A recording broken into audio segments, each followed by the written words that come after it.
Blog Talk Radio.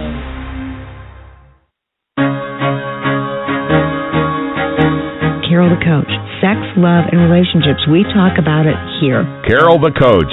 Compassion with contemporary relevance. I am a psychotherapist. I can be your personal life coach, and I can help you with your issues. There are no problems too small or too big. You can talk about anything. Speaker, columnist, radio TV host, and commentator.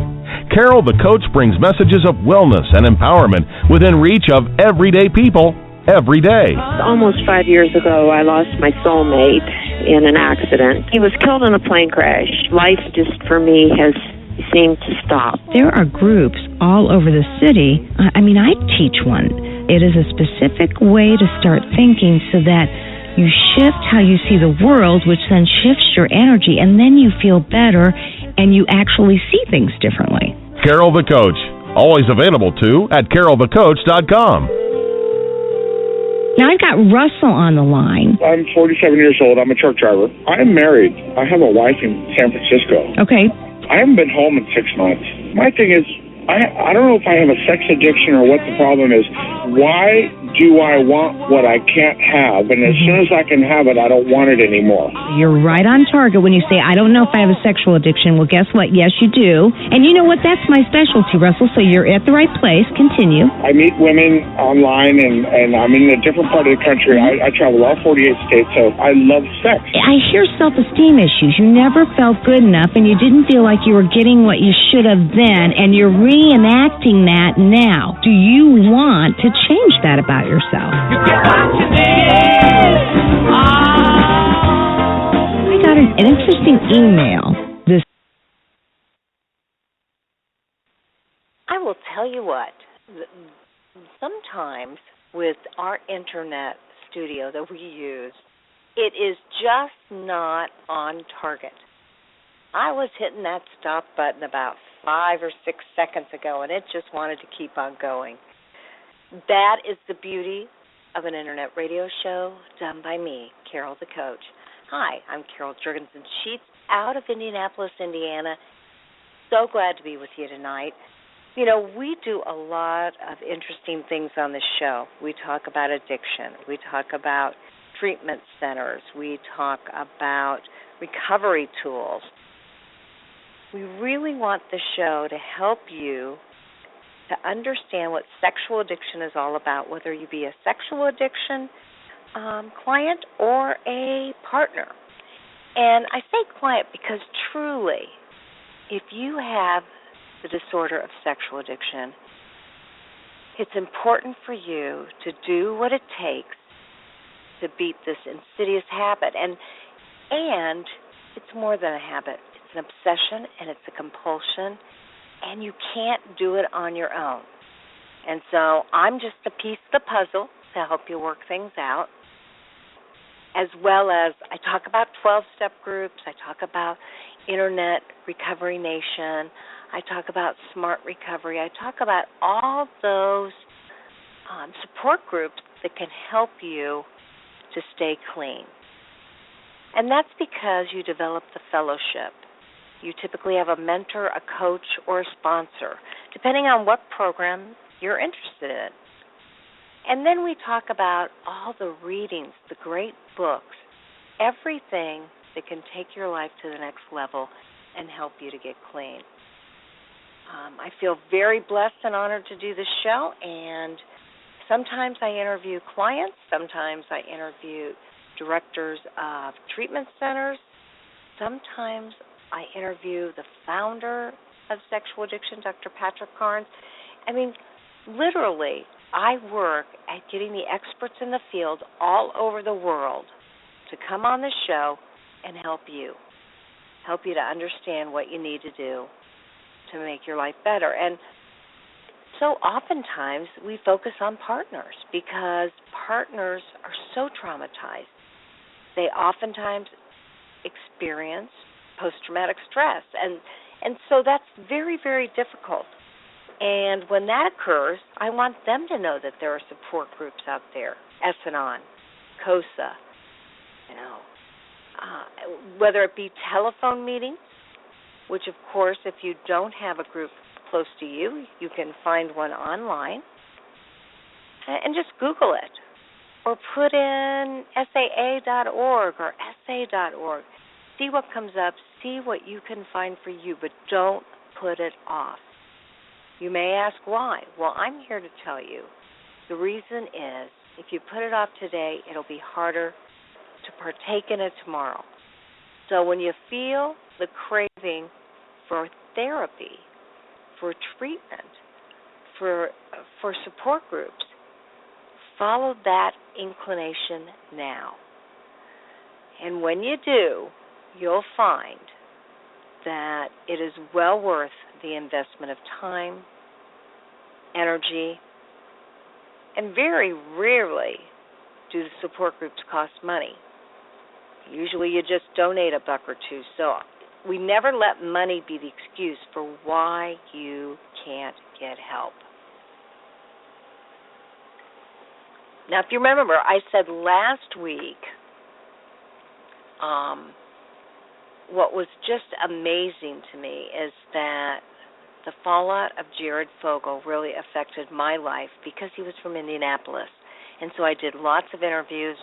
I found out it was even aired on Dateline, TMZ.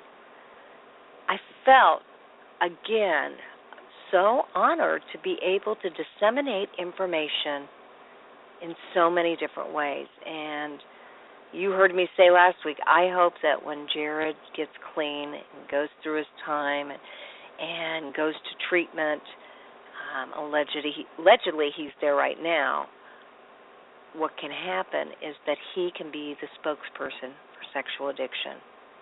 Now, you may say, why would anybody want to do that? Well, I got to tell you, there is so much good that can be done when people speak out and talk about what this problem has caused them, their families, their neighborhoods, their work, and it frees you when you can talk about it. I remember when we got trained by Patrick Carnes, he said, be very careful of media because the media doesn't understand this illness and they may try to discredit you. I have never found that to be true. So I'm thinking that from the time Patrick Carnes did this to the time now that I'm doing it, it has really, really made a difference in just the work that they've done to open up the door for me. And I can't thank the founders of this program enough because truly they're getting research to substantiate the facts that we already know. And so, speaking of research, you've heard me talk about it before. If you're a partner of a sex addict and you are in therapy, I'd like for you to partake in this research study. Now, the interviews take about an hour, and they can be done on the phone, so you can call from anywhere. And what you do is you call Christy Rose at 262-705-7745. Now, the only other criteria, but besides having a sexual addiction, is that you need to be participating in a 12-step support group and be in therapy. So hopefully there are plenty of you out there, plenty of partners who are meeting that criteria and can help establish more research. I just think this is a wonderful study. I highly endorse it.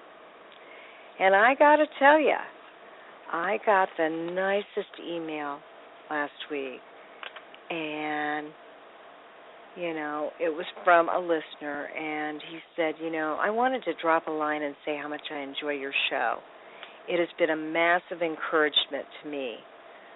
I am at 26 days porn and masturbation free, but the withdrawals have been crazy. He said, actually, I'd love for you to do a show on withdrawals. It would explain my recent mood swings. So I'm going to throw that out to my listserv to see who has studied actual withdrawals, because I can talk about some, but I don't profess to be an expert. Now, here is my issue, this man says. I'm in SAA, been there since 2010, and I have had 4 sponsors. My first sponsor never returned my calls. A second tried to talk me out of my Christian faith, and a third one I worked with decided he was no longer an addict. The fourth one I worked with quit calling me, and I finally gave up. Recently, I realized I wanted to complete the steps, but I need a sponsor for that. I wanted to ask you if you knew anyone or could point me in that direction. Simply, it is by God's grace that I made it to 26 days, and I want to keep advancing in my recovery. I got that several months ago, and I want to remind our listening audience, unfortunately, there are times when people in the 12-step program may not really be following the guidelines that SA and SAA give, and that is a shame. I mean, you know, this man said, I tried 4 sponsors. The first one didn't return his calls. That's unacceptable, inappropriate, and that person should never call himself a sponsor. The second one tried to talk me out of my Christian faith. Again, totally unacceptable. You are allowed to have any faith you want or not. You can be an atheist. You can be agnostic and still work this program. The third one decided he was no longer an addict. That can't be good sponsor material because once an addict, always an addict. You're either in or out of recovery. So shame on him. And the fourth one quit calling my listener. So obviously the listener says, what can you advise, Carol? And I happen to know that there are some great sponsors out there through telephone meetings. And so if you call some telephone meetings and say you're looking for a sponsor, I know of one sponsor who is no longer working. He's retired, and he has 40 sponsees, and he gives them 1 hour every week, just as if it was his job. So keep trying. I'm going to call this man Mike. Mike, keep calling. Look for a sponsor. You need a guide. You need a mentor.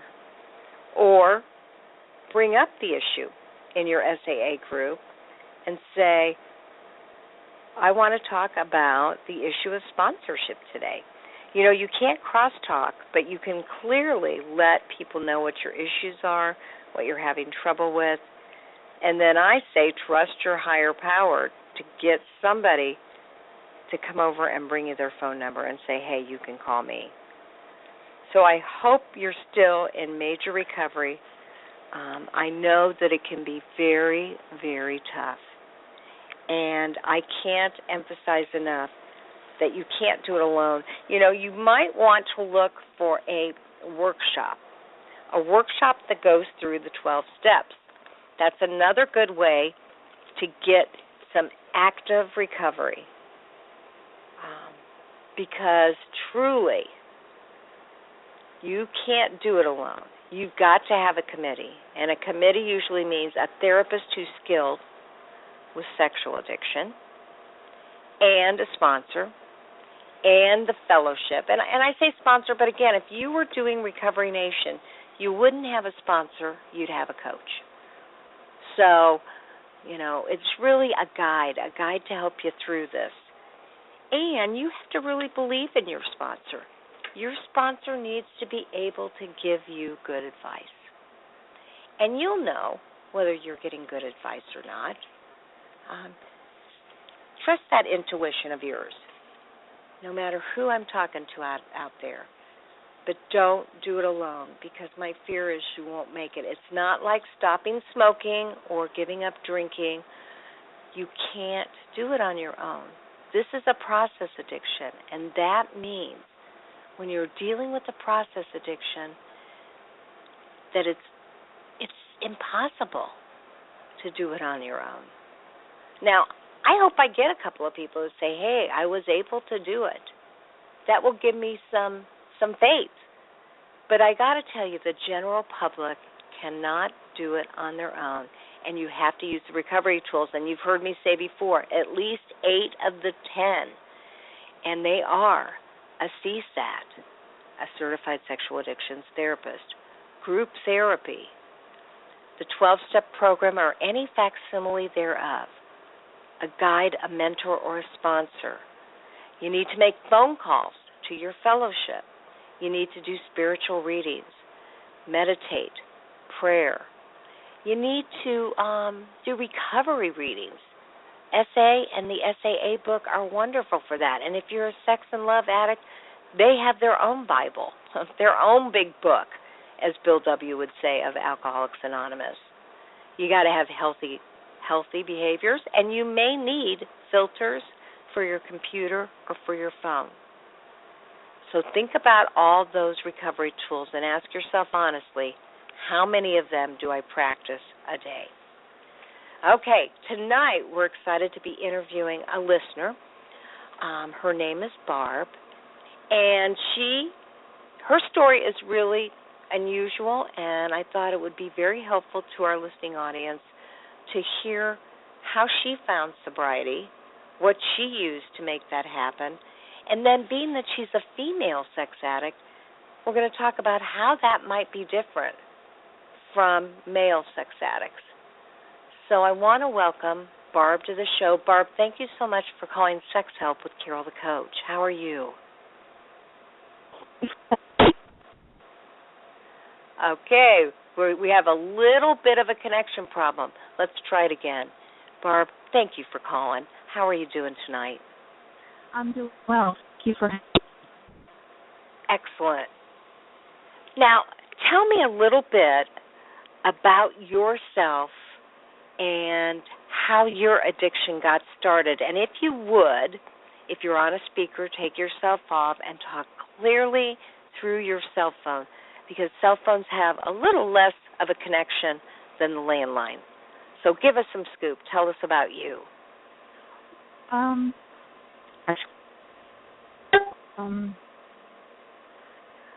I guess I came to realize that I was a sex addict somewhere around 2004, 2005. Mm-hmm. But in hindsight, I've been addicted to sex my entire life. One of the things that I found out when I was in treatment was that I was very parent.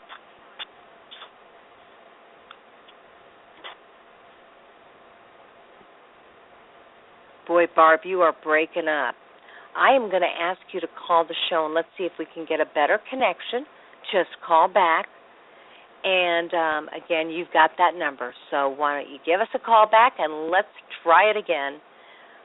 Sometimes that happens. We get a bad connection. That's what the Internet's all about. Hope our listeners won't get discouraged as Barb calls back to give her story and how she found sobriety, because she actually had to go through treatment, which was way different than the average person.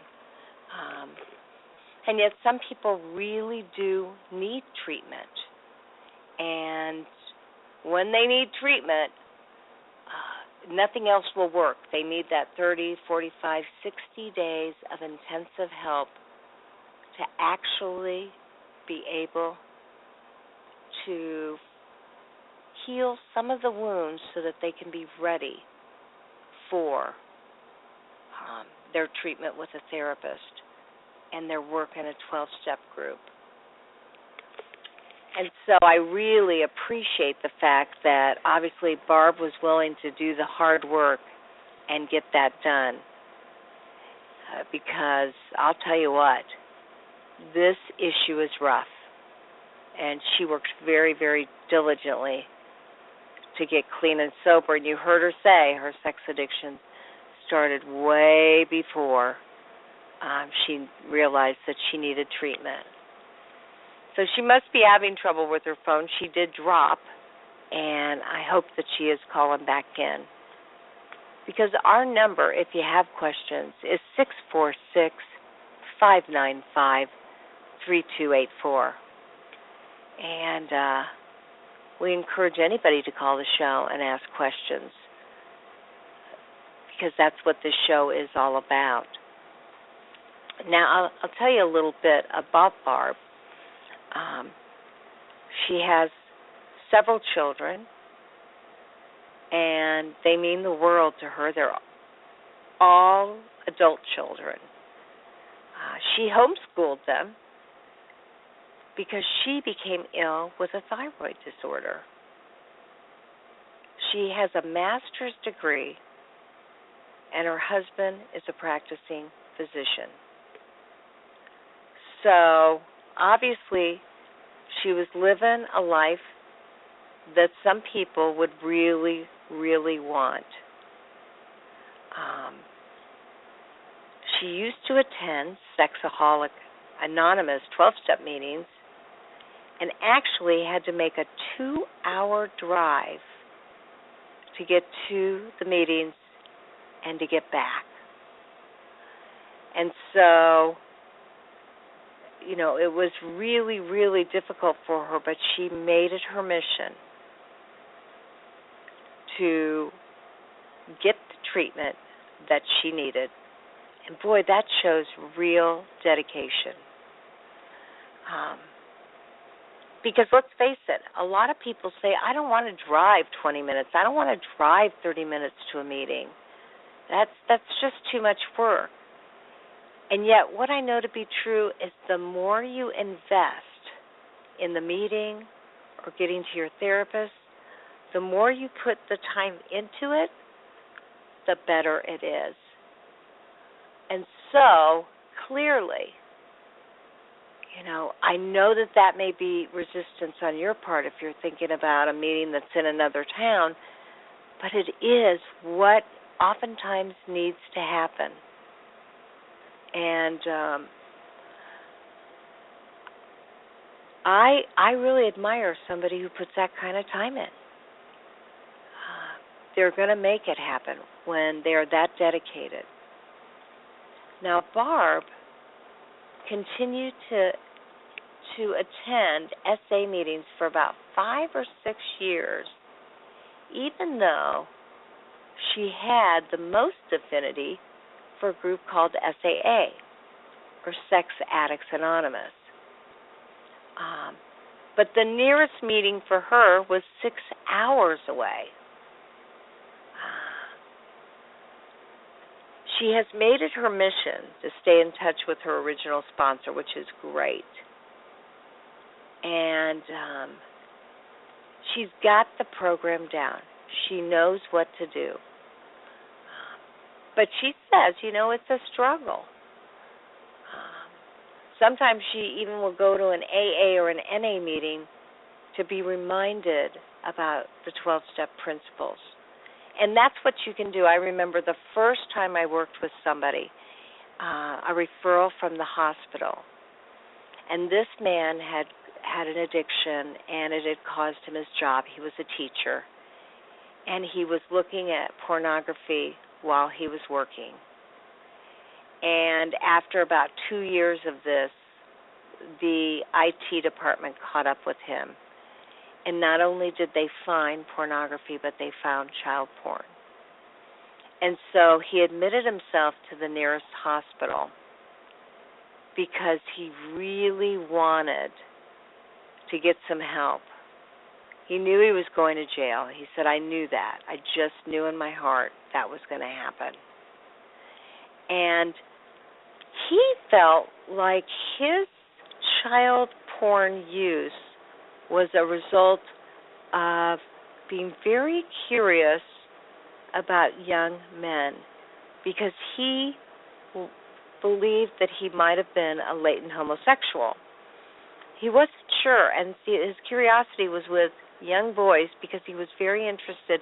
That's when those questions started coming up for him in his own sexual development. Now, this man ended up going to jail for a few years, and because he was a teacher, he did his best to do 12-step work so that he could provide service to the men in prison. And, you know, he made the best of that situation. And, That's what I say that you always need to do. If you remember last week's show, we had Juan on, and Juan was a physician who had been caught looking at pornography, and he made it his mission to get clean and sober and recover, and then he became a recovery coach. And if you listen to several shows back, there was Doug Weiss, who trains people who have some good recovery to actually to become recovery coaches so that they can feel good about themselves and they can give back. Because really, that's what this is all about. Once you work on yourself, and that typically takes 3 to 5 years. This is not just an illness of not having enough discipline, not pulling yourself up by your bootstraps and just white-knuckling it. This is a neurochemical brain disorder. And this brain disorder needs 3 to 5 years to actually develop some new neural pathways. That's why it is so important for most people to practice healthy behaviors and to not spend a lot of time in what we call the middle circle. In SAA, they have the 3 circles. And the inner circle are those deal-breaking behaviors, those behaviors that would get you into a lot of trouble. That may be prostitution. That may be multiple affairs. That might be pornography. That might be voyeurism or exhibitionism. And, when you think about it, there is no doubt that it's imperative to not light up the brain in the same way. And when you don't light up the brain in the same way, when you create new kind of ruts in if you will, the neurocircuitry, you have a better chance of not extinguishing, but clearly strengthening old habits die, and then you strengthen new habits. And that's very, very important, and that means that you can't fire up the neurons in the same way. Does that make sense? And so the middle circle behaviors might look like looking at a Victoria's Secret, or looking up or Googling menage a trois, or activating words, images, fantasies. And so when somebody says, well, I just looked up transsexuals that were prostitutes, I didn't call them. I explained to them, hey, that lights up your brain in just the same way. That is not a healthy choice.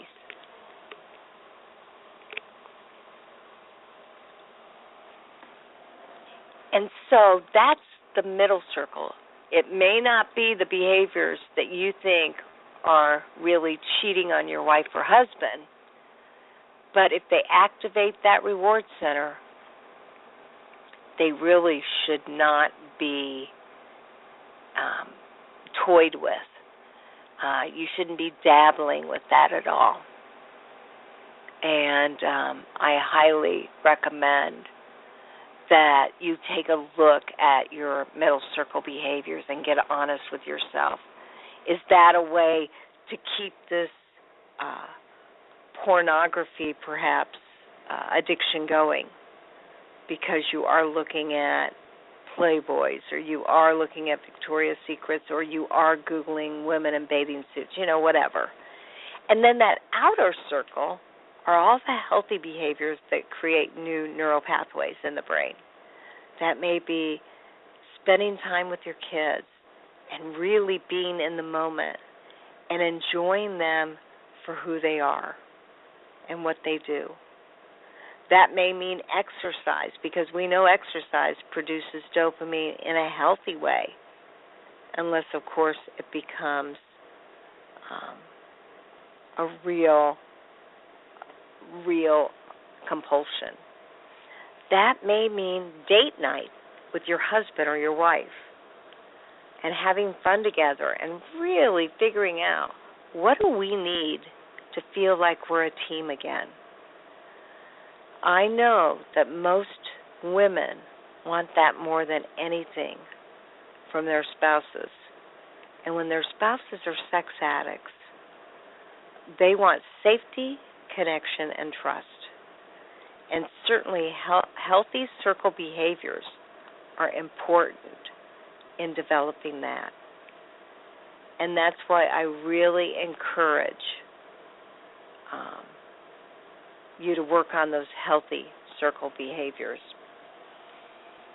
Now, it looks like maybe Barb's phone gave out. And she had actually come up with some questions that she thought would be interesting for our listening audience. And some of them we've actually talked about already. I mean, one of the questions she asked is, how can you be an atheist and still be in recovery?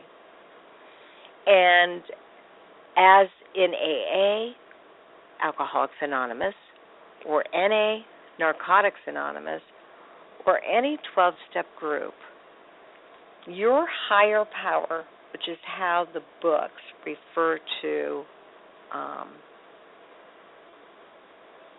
that spirituality, your higher power may be your 12-step group.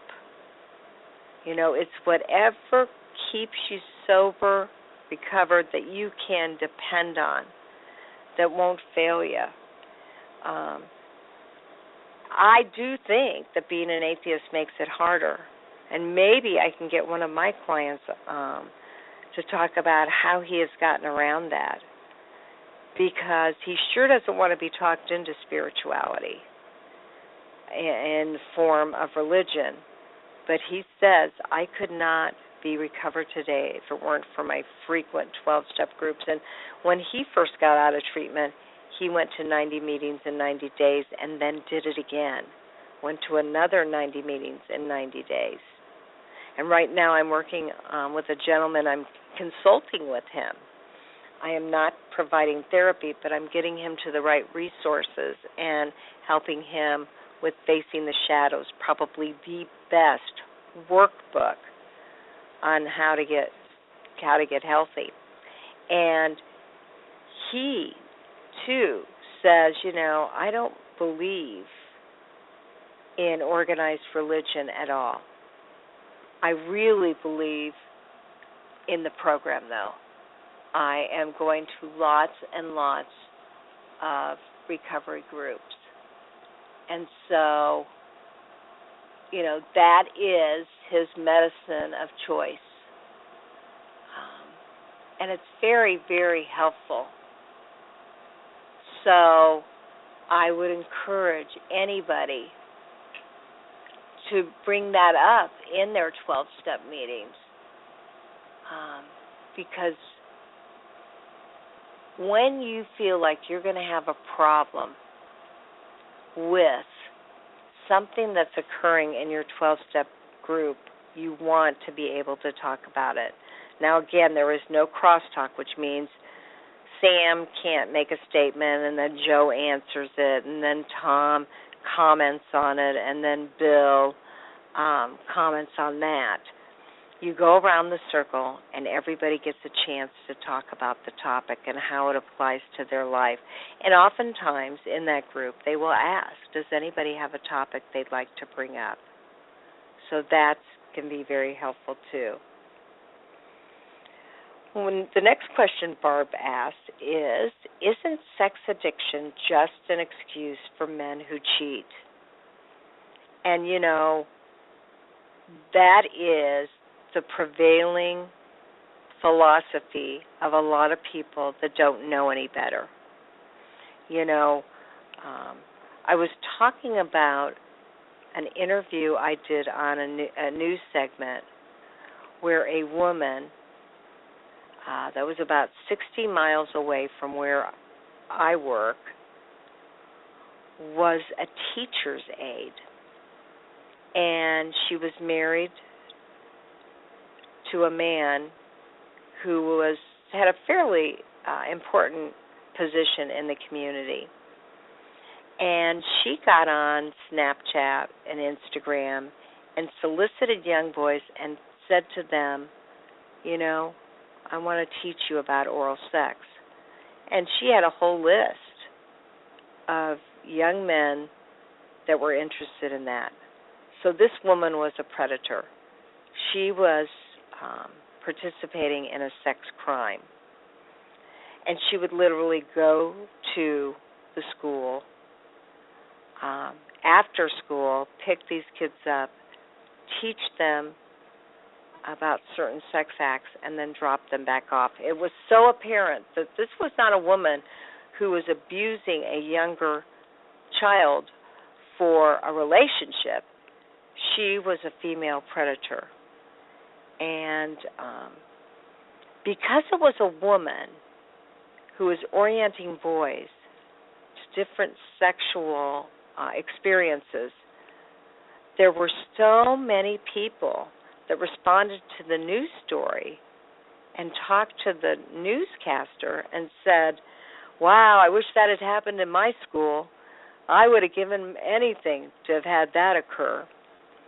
And this journalist was so angry that we have this go-for-it attitude when it's older females and younger boys.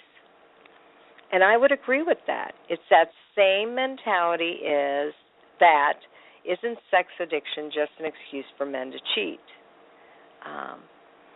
No, sex addiction is about compulsion. Sex addiction is about men and women who attempt to stop and can't.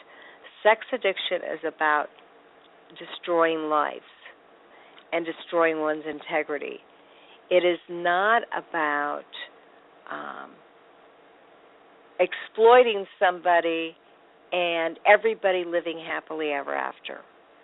Because what I explained to the journalist as well as to a neighbor I was talking to last night, I said, these young kids brain lock in on that memory and then either look for opportunities to recreate it or never feel good about sexuality because they realize that what happened to them wasn't normal. Okay. Can marriages survive sexual addiction? Well, yes, they can.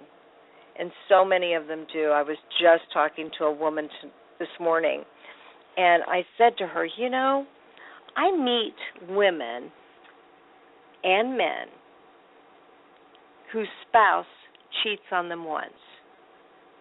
And when that typically happens, they're one foot in the marriage and they're 1 foot out. If it happens again, they're usually out of there. And yet, I've got lots and lots and lots of partners who, when their husband or wife has sexual addiction, they very clearly hang in there with the addict. And they realize that it's an illness. And it really does make that vow through sickness and in health mean something very important. And so my partner that I was talking to, she was like, I can't even believe it. I can't believe what's wrong with us as partners. And I said, I don't think there is anything wrong. We want to teach couples how they can repair their marriage and have a better marriage than they ever thought they could. And we want to keep couples together unless somebody is being hurt over and over and over again. And if that's the case, then that's a form of abuse, and we want them out of there. One of the questions that Barb asked, because she thought the listening audience would want to know, how weird is it sitting in a 12-step meeting with a bunch of male sex addicts? And my experience with female sex addicts is that, it is uncomfortable to sit with male sex addicts initially. And yet, after several meetings, they realize that they all are suffering from the same affliction, and they lose that sense of differentness. Now, I got to be honest. Oftentimes, the men are more uncomfortable with it than the women. And they're uncomfortable with it typically for two reasons. One is they realize that they have spent their whole life objectifying. And so they don't want to talk about doing that and make the female sex addict feel bad. Okay? So they have empathy for their fellowship, and there is reservation on their part to really talk about what's going on for fear that it will make female sex addict uncomfortable. That's the first issue. The second issue is, and I'm sure if I've got partners listening to this show tonight, especially because they thought they were going to understand about female sex addicts, partners oftentimes don't trust their husbands. And so their fear is that if their husband's in the recovery and he sits next to a female sex addict, that it will trigger him to want to act out with her, and that 12-step groups will no longer be safe. Now, has this ever happened? Oh, probably. But that's certainly what's happened in AA groups and NA groups, too. The truth of the matter is, when somebody's working their program, they would never exploit another person in fellowship. And that they should be on a spiritual journey that wouldn't allow for that and would not fantasize about that, therefore it would not happen. And so Barb's other question was, I would think your listening audience would want to know, have a lot of guys hit on me? Meaning, of course, have they expressed interest? And unfortunately, she can't answer that one. But I know that does not happen. At least it doesn't. It's not a commonplace experience. Does it happen occasionally? Oh, I'm sure it does. Because we're all human beings, and unfortunately, sex addicts are just practicing healthy boundaries. And so they probably, some of them would have problems with this.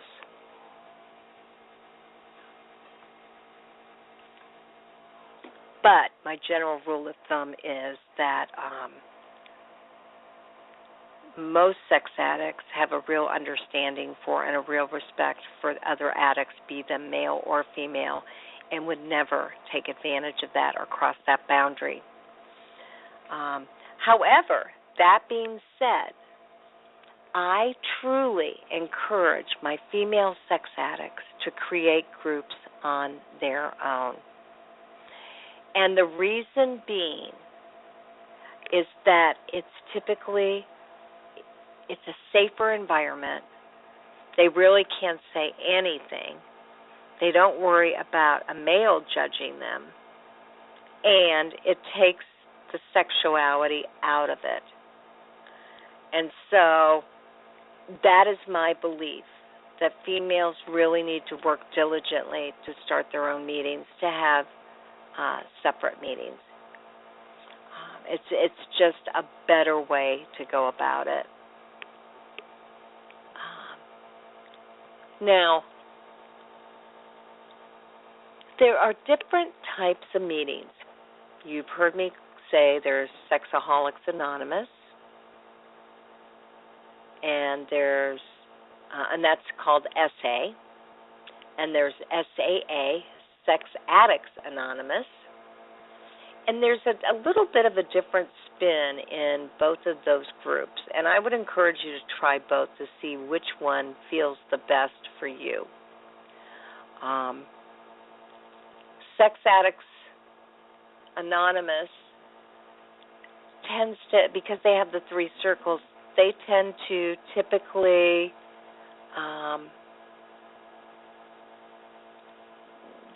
they use the three circles to determine what behaviors are healthy and what aren't. And Sexaholics Anonymous, XSA, they tend to be more rigid, and they don't have, their boundaries are stricter.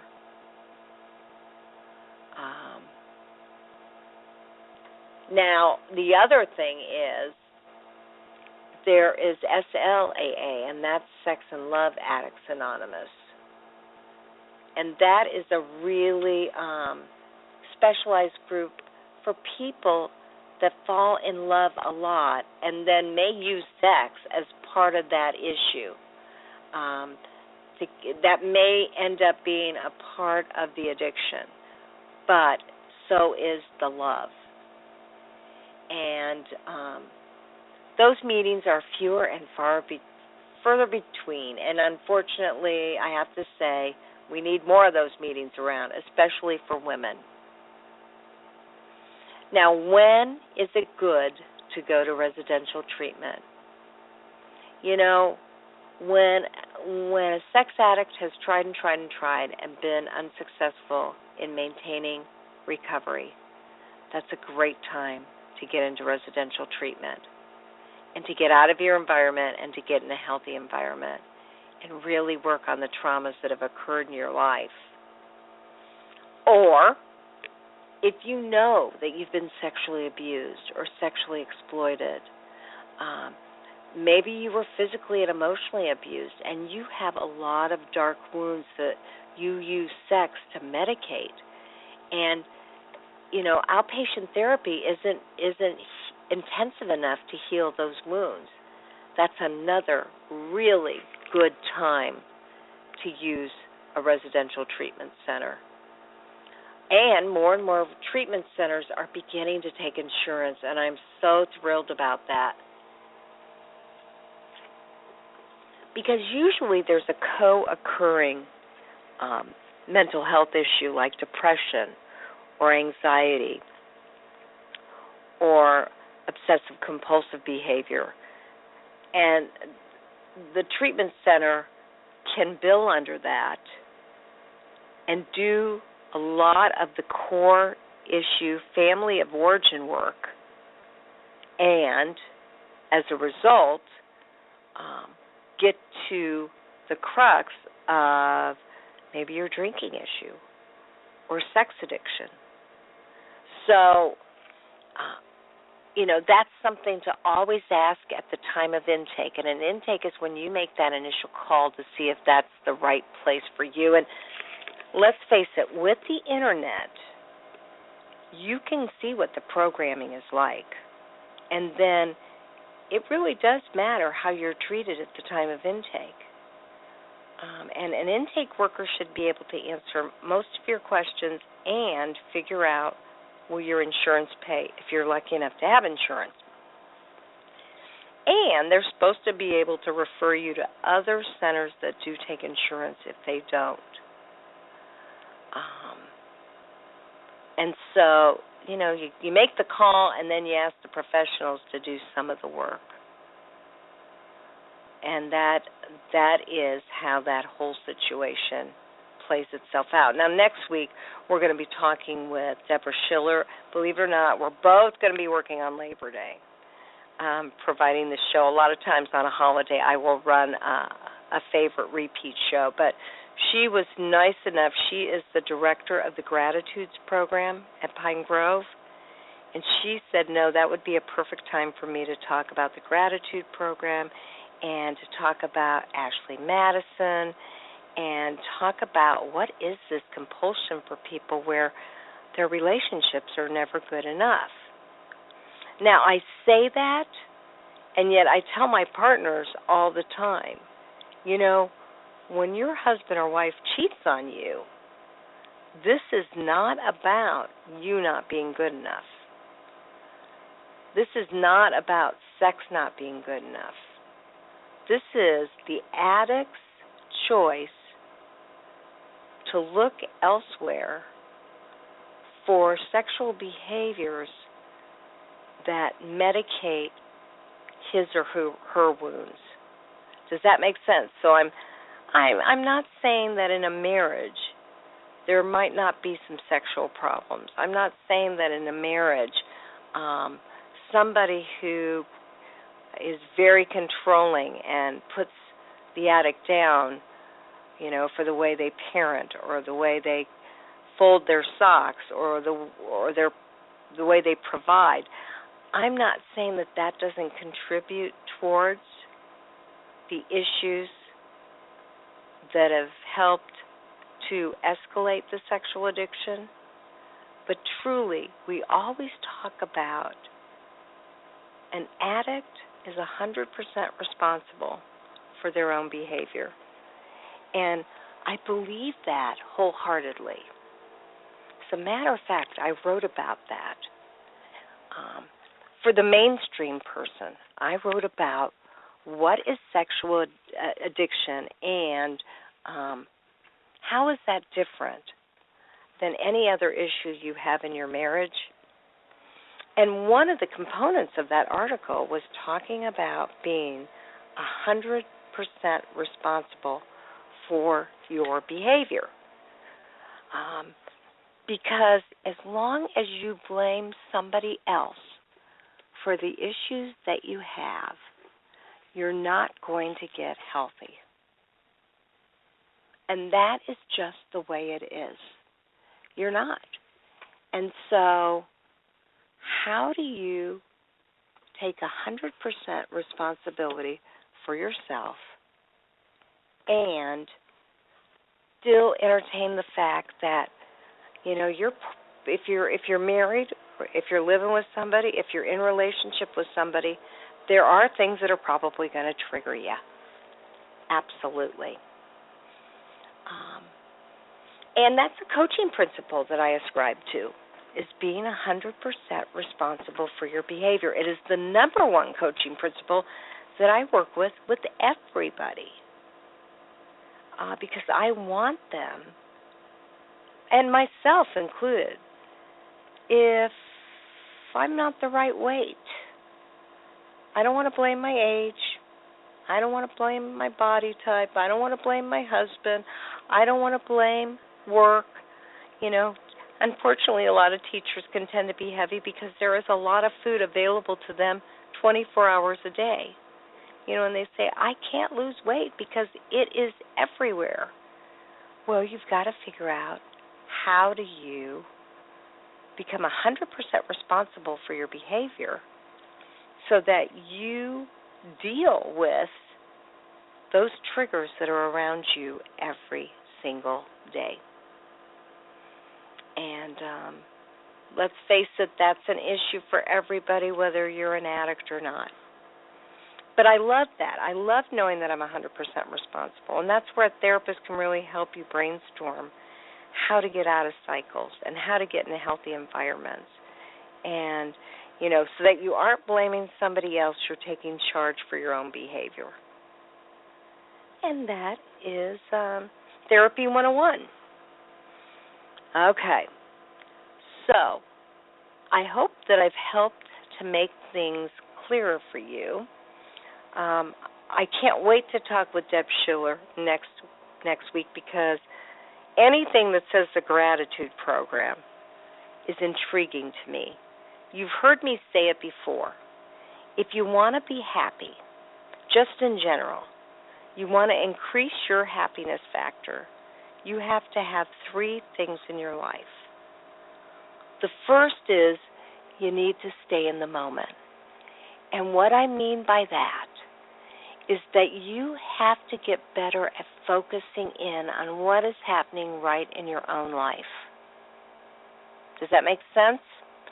That, you can't be attentive to your spouse if you're thinking about the laundry, if you're thinking about your work environment, if you're thinking about what you're going to have for dinner.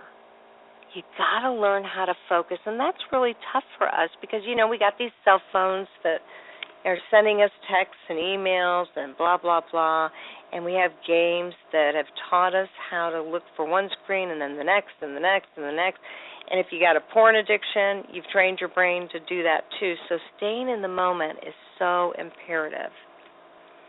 The second factor in creating happiness is having gratitude.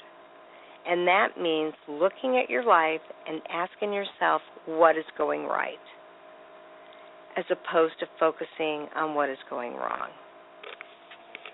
And then the third thing that I want you to do is I want you to learn the art of reframing.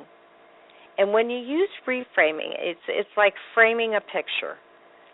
You look at the situation that's troublesome and has obstacles, and you ask yourself, how can I grow from this situation, and how am I stronger? And when you do that, you take yourself out of the victim role, and you gain knowledge, and you gain experience, and you no longer are a victim to your circumstance. So those three things really contribute to happiness. And I'm going to end the show on that. I want you to feel happy. So this week I'm going to give you the assignment to work on those three factors. And again, they are staying in the moment. So when you catch yourself going, okay, what's on my to-do list, you stop yourself and say, no, I'm going to enjoy my 2-year-old as he giggles and jumps on me and yells, daddy, daddy, daddy. 2, you're going to have gratitude. You're going to be grateful for what is. You're going to look at what's working and not what isn't. And 3, you're going to use reframing. Any obstacle that occurs during the week, you think you bounced a check, you're running out of gas, your boss has yelled at you, your husband didn't come home on time, your wife is being critical, whatever that is, you say, okay, now how can I grow stronger? That may mean that you say to yourself, I am going to tell myself I am strong, I am loyal, I am loving, I am dedicated, I am smart. And you're going to figure out what it takes to self-soothe and improve that sense of happiness. Okay, well, we'll see you next week for Labor Day, and if we don't see you, if you're out having fun, good for you, but make sure to download the show. Deb Schiller is going to be talking about the Gratitude Program, and that is at Pine Grove.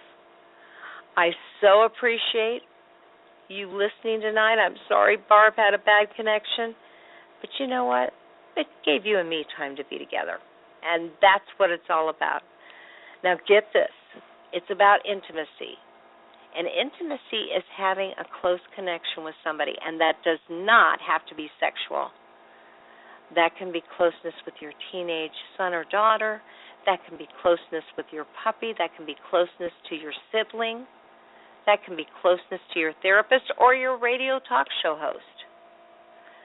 Well, you're listening to Carol the Coach.